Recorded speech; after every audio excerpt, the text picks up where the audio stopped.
अपने साधनों से नहीं आता है।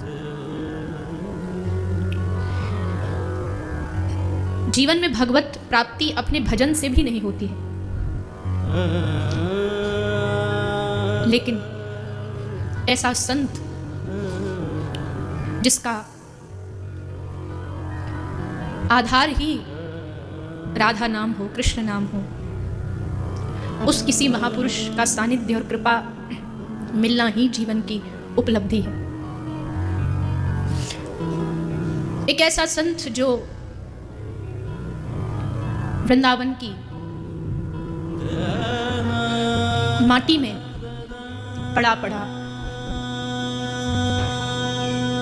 बस कृष्ण को पुकारता हो, राधा रानी को पुकारता हो, ऐसे किसी महत् पुरुष का सानिध्य मिल जाना ही भगवान की कृपा है। और ऐसे संत नहीं है, ऐसा नहीं है,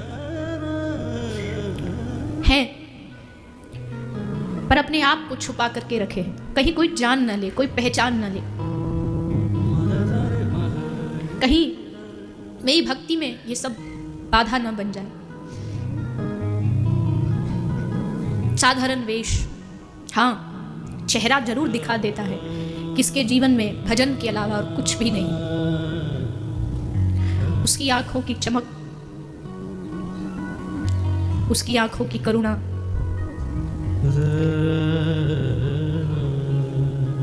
दर्शाती है कि सचमुच इन्होंने कुछ पाया है।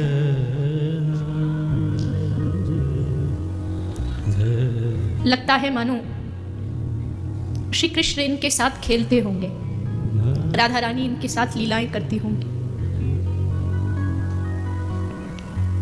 श्री गिरिराज गोवर्धन में जब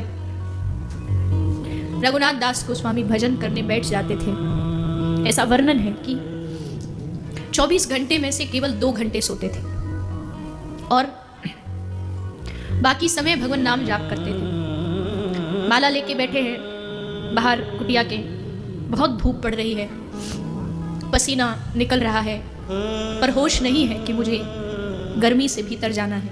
और तब अपने उस शरणागत की सेवा करने के लिए राधा रानी प्रकट होती है और भजन करते हुए रघुनाथ दास गोस्वामी के सर पर अपनी चुनरी का पल्लू निकाल करके उनके सर पर उड़ा देती।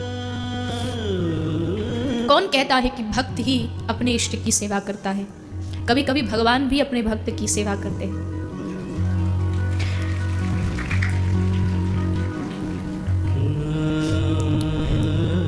तेर कदम रूप गोस्वामी पाद भजन करते हैं। एक दिन भाई सनातन आ गए तो मन में भाव जागा कि भाई आया है, मैं उसको आज खीर बना करके खिलाऊं। पर वैरागी आदमी किसी चीज का संचय नहीं करते थे, कुटिया में कुछ नहीं रहता था, कहां से खीर लाऊं? तो अपने प्रेमी की इच्छा पूरी करने के लिए श्री राधा रानी आज एक छोटी सी लाली के रूप में आ गई। हाथ में डब्बा लगा है और ला करके कहती है, अरे बाबा, ओ बाबा सुन, देख मैं तेरे ताई खीर लाई। बाबा बोले, लाली तू कौन है, यहां कैसे आई? बोली, बाबा अरे मैं खेलवे को आ रही थी तो मेरी मैया बोली जा वो बाबा जी रहे ना बाहर, गांव के बाहर, वाकू खीर दिया, तो बाबा मैया ने तेरे लिए भिजवाई है, या खीर को तू पाली जो। और खीर दे के राधा रानी चली गई। रूप गोस्वामी तो समझ नहीं पाए, लेकिन जब उस खीर को सनातन गोस्वामी ने ग्रहण किया, मुंह में जाते ही समझ गए कि ये खीर किसी बालिका की नहीं है। इसके खीर में जो स्वाद है वो तो स्वयं श्री राधा रानी के हाथ का स्वाद है। जा उस बालिका को ढूंढ के ला। और रूप भागने लगे उस बालिका को ढूंढने के लिए, पर वो कहीं नहीं मिली। ब्रज के 1 2 नहीं,